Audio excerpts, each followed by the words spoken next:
America's North Woods border region. Within this land of 10,000 lakes and miles of dense timber, a hideous creature is believed to lurk. The North Woods is probably one of the last frontiers in America. There's still a lot of places in this area that hasn't been set foot by man. Monsters and mysteries exist here because it is remote. Up in the North Woods, winters are long. In times of biting cold and isolation, a devouring monster is believed to come forth. It's terrorized native people for generations. Growing up, I was told, like, don't go outside, the Wendigo will get you.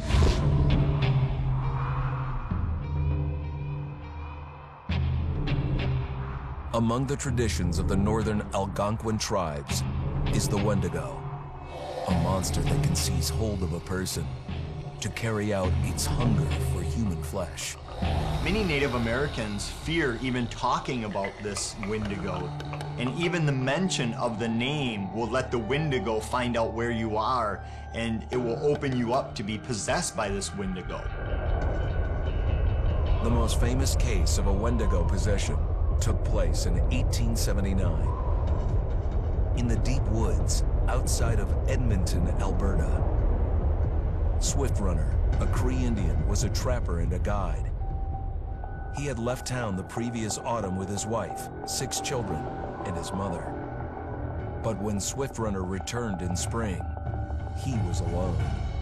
Swift Runner came into a nearby village telling this heartbreaking tale. I had to watch them starve to death. Of his family being killed by starvation, and that he was the only survivor. My whole family gone. It wasn't hard to understand a family falling victim to a brutal winter. To even not. Yet something was suspicious about Swift Runner. He was a strapping man, and he came into town weighing over 200 pounds. It didn't look like somebody who had just weathered a terrible winter. He wasn't malnourished, didn't look like he was starving. He looked healthier than ever. After a few nights, it became clear that something was wrong. He started having night terrors, screaming in his sleep. I am the Wendigo! Villagers alerted the police.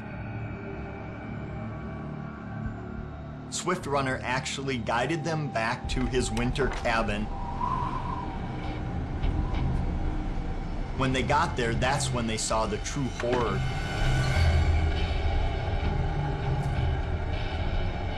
Human skulls were scattered around, many bones, some of which had been snapped in half, and the marrow inside had been drained. They had never seen anything like it. Swift Runner had killed his entire family, shooting them, hitting them with an axe, strangling, and then eating most of their bodies.